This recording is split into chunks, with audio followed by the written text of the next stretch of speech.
আজকে বাংলার কিচেনে বৃহস্পতিবার নিরামিষ রান্নায় করব কুঁদরি রান্না। কুঁদরিটা কিভাবে কাটবো সেটা আমি দেখিয়ে দিচ্ছি।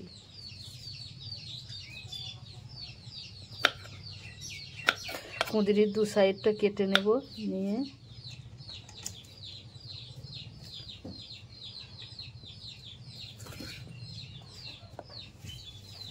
সরু করে এইভাবে কেটে নেব।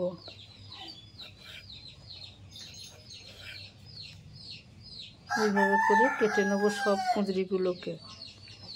সব কাঁকরোলগুলো এভাবে সব কেটে নিয়েছি। এবার কাটবো আমি 4টে আলু নিয়েছি, আলু কেটে নেব। একটা গাজর আছে, গাজরটাও কেটে নেব একইভাবে।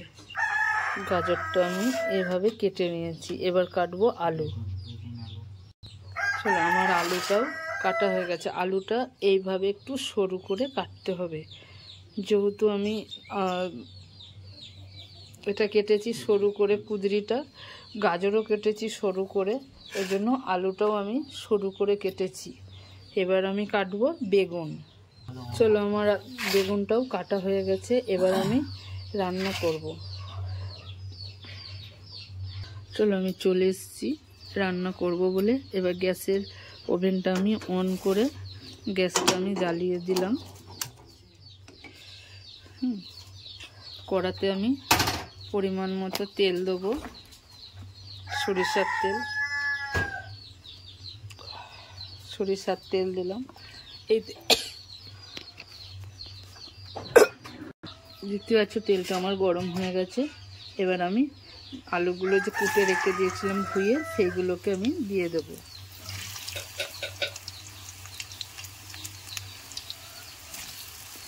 আলুগুলো আমি 70% ভেজে নেব। 70% ভেজে নিলে মশলার সাথে কষতে কষতেই আমার সবজিটা রান্না হয়ে যাবে। আগে আমি আলুগুলো ভেজে নেব, তারপরে আমি বাকি সবজিগুলোও একে একে ভেজে দেখাবো কিভাবে আমি রান্নাটা করব। এবার আমি আলুগুলোকে একটু নেড়ে দেব। নেড়ে দিয়ে আমি 1 টেবিল চামচ মতো লবণ দেবো। 1 টেবিল চামচ লবণ দেবো, যাতে আলুটা তাড়াতাড়ি আমার সিদ্ধ হয়ে আসে। 1/2 টেবিল চামচ আমি হলুদ গুঁড়ো দেবো, দিয়ে আবারও আমি নেড়ে দেব। ভালো করে নেড়ে দেবো। নেড়ে দিয়ে আবার 2 থেকে 5 মিনিটের জন্য ভাজবো। তাহলে আমার 70% ভাজা হয়ে যাবে। চলো, আমার আলুগুলো 70% ভাজা হয়ে গেছে। এগুলোকে এবার আমি তুলে নেব। সবগুলোকে আমি একইভাবে তুলে একটা জায়গায় নিয়ে নেব।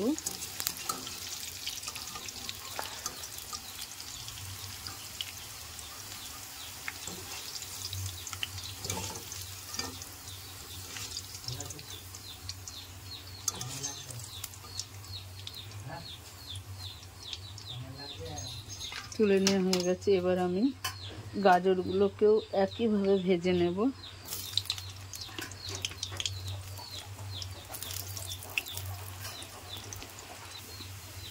আমার এটাও ভাজা হয়ে গেছে। এটাকেও আমি এবার তুলে নেব, গাজরগুলোকেও।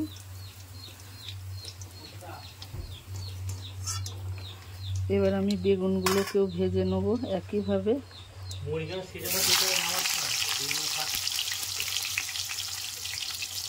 বেগুনগুলোকেও আমি ভেজে নেব একইভাবে।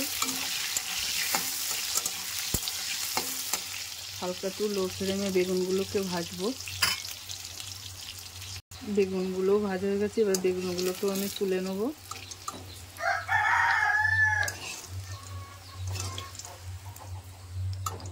বেগুনগুলোও তুলে নিয়েছি। এবার আমি দিয়ে দেবো ওই তেলেতে কুঁদরিগুলোকেও ভালো করে ভেজে নেব।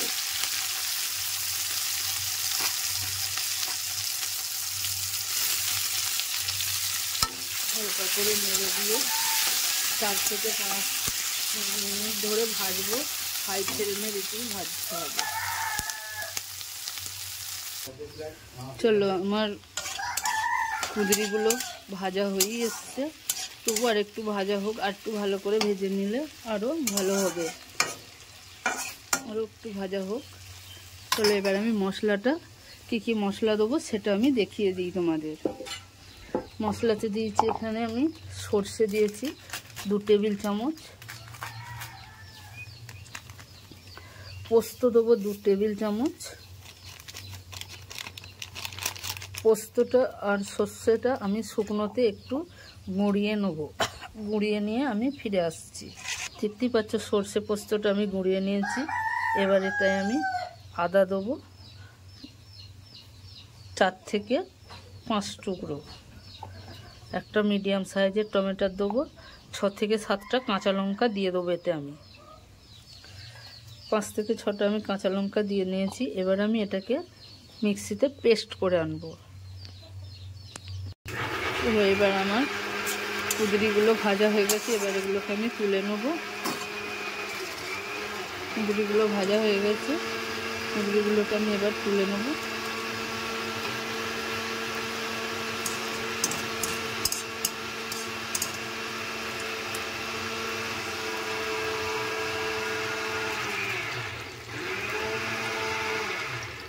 মুরগিগুলোকে এইভাবে আমি ওই তেলেতেই আরও 2 থেকে 3 চামচ তেল দিয়ে দেব। তেল দিয়ে আমি ফোড়নে দেবো কালো জিরে, শুকনো লঙ্কা আর 2টো তেজপাতা। এবার আমি একটু ভেজে নেব 2-3 সেকেন্ডের জন্য, একটু নেড়ে চেড়ে ভালো করে ভেজে নেব।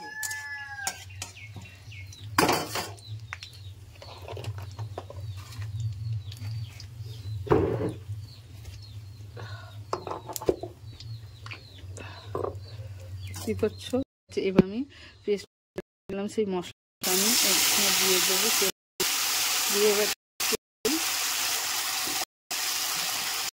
থেকে 5 মিনিট হালকা লো ফ্লেমে আমি মশলাটাকে কষতে থাকবো যতক্ষণ গন্ধটা।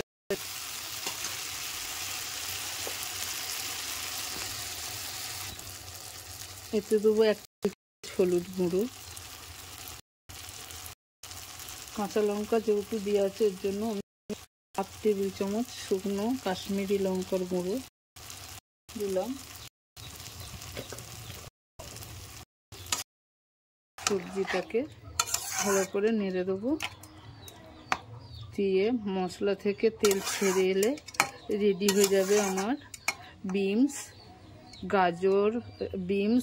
গাজর আর কুঁদরি বেগুনের ঝাল।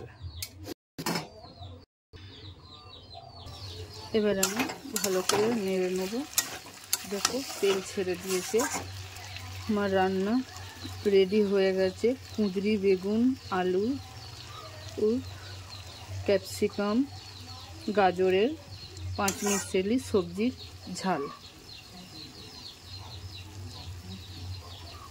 এটা গরম ভাতের সাথে খেতে খুবই ভালো লাগে, দুর্দান্ত লাগে খেতে। আপনারাও এইভাবে রান্নাটা বানিয়ে খেয়ে দেখতে পারেন। ভালো লাগলে কমেন্ট শেয়ার করবেন, আর হোয়াটসঅ্যাপ থেকে দেখলে বেল আইকনটি টিপে পাশে থাকবেন। নমস্কার, ভালো থাকবেন সকলে। চলো বন্ধুরা, আমি খেতে গরম ভাত বেড়ে নিয়ে চলে এসেছি।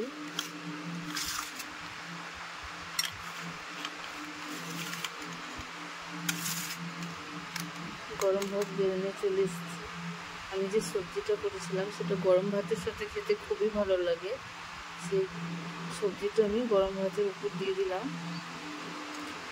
এবার খেয়ে বলো তো কেমন হয়েছে। ভালো লাগলে